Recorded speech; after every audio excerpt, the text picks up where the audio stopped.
Top quality और consistent performance के लिए सिर्फ सिल्वर पंप नाम याद रखना। वहीं रूस के वोरोनिश शहर पर ड्रोन से हमला हुआ है। यूक्रेन ने इमारतों को निशाना बनाया। यूक्रेनी ड्रोन हमले में 16 लोग घायल हुए हैं। 12 ड्रोन इंटरसेप्ट करने का दावा किया गया है।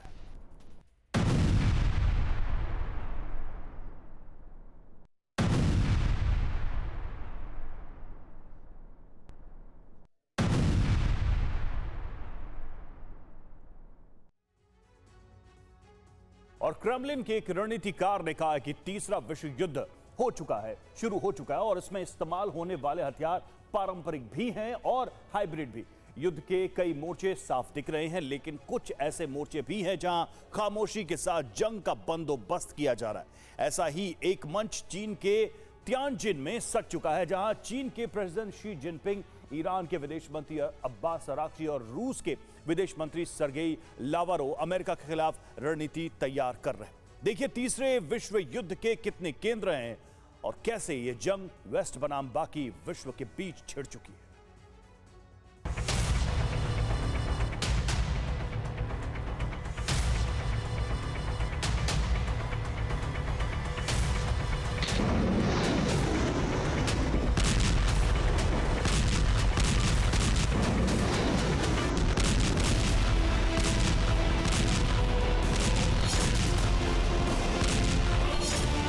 विश्व युद्ध के 3 केंद्र तैयार हो चुके हैं। पहला है 3 साल से जंग में जल रहा यूक्रेन, दूसरा है 22 महीने से बारूद झेल रहा गाजा और तीसरा है प्रशांत क्षेत्र का ताइवान। ये तीनों ही सेंटर कभी भी विश्व युद्ध का आधार बन सकते हैं।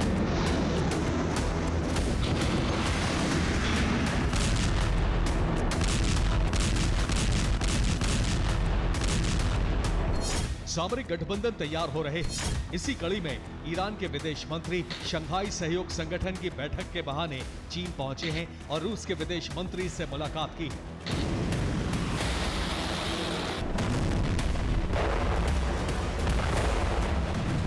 12 दिन की जंग के बाद ईरान ने तय कर लिया है कि आत्मरक्षा के लिए एटम बम जरूरी है। इसीलिए ईरान सामरिक गठजोड़ मजबूत कर रहा है।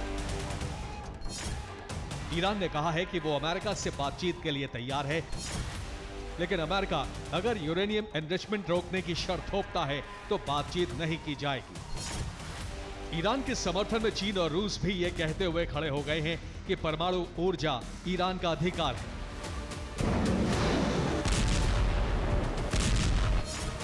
ये तीनों देश अपने अपने लक्ष्यों को लेकर पारंपरिक युद्ध और हाइब्रिड वॉर में जुटे हैं और इसीलिए बड़ा गठबंधन तैयार किया जा रहा है। एसयू की इस बैठक के दिन ही क्रेमलिन के एक रणनीतिकार और रूसी सांसद दिमित्री त्रेनिन ने इस पर लंबा लेख लिखा है।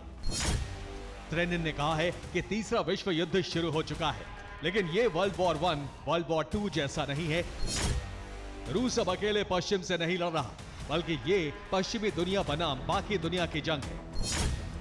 अब युद्ध केवल यूक्रेन तक सीमित नहीं रहेगा, ये मध्य एशिया, एशिया प्रशांत, अफ्रीका और लैटिन अमेरिका तक फैलेगा।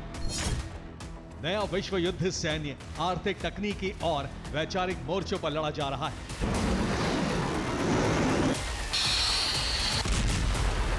तीसरे विश्व युद्ध के 3 केंद्र तैयार हो चुके हैं। 2 फ्रंट हॉट जोन में बदल चुके हैं और तीसरा कभी भी सुलग सकता है। यूक्रेन 2022 से हॉट जोन बना हुआ है। यहां रूस के हमले लगातार जारी हैं और ट्रंप चाहकर भी शांति समझौता नहीं करा पाए। अक्टूबर 2023 से गाजा की जंग का विस्तार ईरान तक हो चुका है। इजराइल, अमेरिका ईरान के परमाणु केंद्रों पर हमले कर चुके हैं। ईरान ने इजराइल पर मिसाइलें बरसाई हैं और इसके साथ ही कतर में अमेरिकी बेस पर हमले किए हैं। तीसरा फ्रंट है ताइवान, जो फिलहाल कोल्ड जोन है। यहां युद्ध नहीं छिड़ा है, लेकिन चीन का विस्तारवाद जारी है और उसके जहाज आए दिन ताइवान को घेर लेते हैं।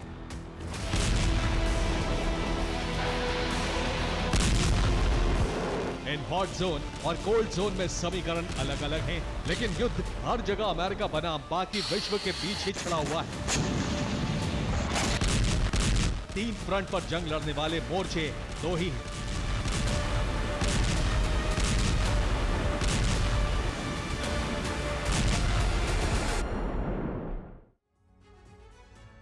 और इस वक्त दुनिया में जितने भी जंग और विवाद के मोर्चे हैं उनमें एक तरफ अमेरिका है, दूसरी तरफ क्षेत्रीय शक्तियां हैं। जैसे यूक्रेन की जंग में सबसे बड़ी पार्टी अमेरिका है और दूसरी तरफ मुकाबला रूस कर रहा है। अमेरिका के साथ नाटो के फ्रांस, ब्रिटेन, जर्मनी, पोलैंड सहित कई देश हैं।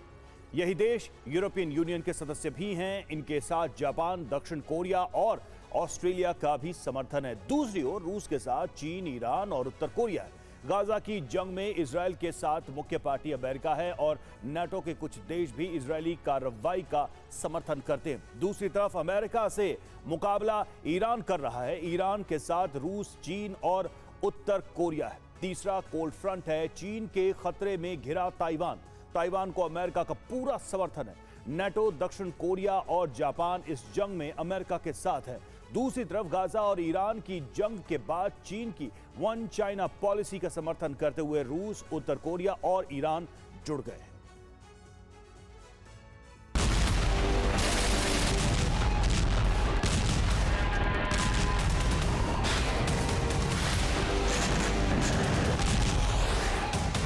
बिना अमेरिका की मदद के यूक्रेन रूस से जंग नहीं लड़ सकता है। बिना अमेरिकी मदद के इजराइल ईरान से जंग मोल लेने की हिम्मत नहीं दिखाता।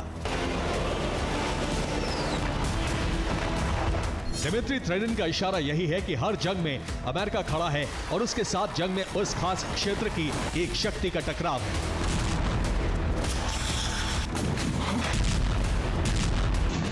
जो पारंपरिक युद्ध से लेकर हाइब्रिड वॉर तक पहुंच चुका है। पूर्वी यूरोप यानी यूक्रेन युद्ध के केंद्र में रूस बनाम नेटो की जंग जारी है। अमेरिका, ब्रिटेन, जर्मनी, फ्रांस और दूसरे पश्चिमी देश यूक्रेन को हथियार, ट्रेनिंग और फंड दे रहे हैं। इस मोर्चे पर पारंपरिक जमीनी युद्ध छिड़ा है। यूरोप पर रूस के साइबर हमले हो रहे हैं। यूरोप रूस के खिलाफ सैन्य रणनीति बनाने में जुटा है।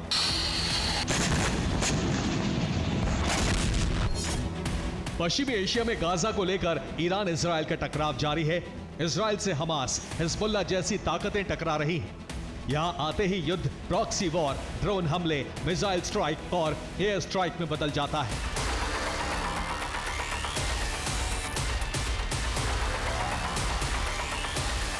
एशिया प्रशांत क्षेत्र में ताइवान को अमेरिका हथियार सप्लाई कर रहा है, जबकि चीन इसे आंतरिक मामला बताकर सैन्य घेराबंदी कर रहा है। यह युद्ध अभी तक शीत युद्ध की तरह है, लेकिन टकराव किसी भी वक्त पारंपरिक युद्ध में बदल सकता है।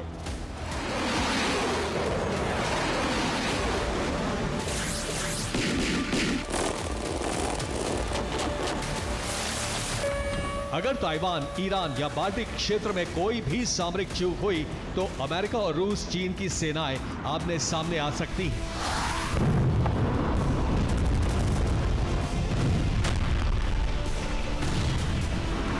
परमाणु हथियारों की धमकी भी खुलकर दी जा रही है। तीसरा विश्व युद्ध चुपचाप शुरू हो चुका है।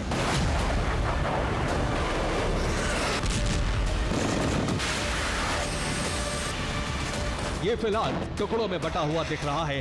कहीं बंदूकें चल रही हैं, कहीं आर्थिक प्रतिबंध, कहीं साइबर हमले। लेकिन भविष्य में इसके परिणाम दूसरे विश्व युद्ध से भयानक हो सकते हैं।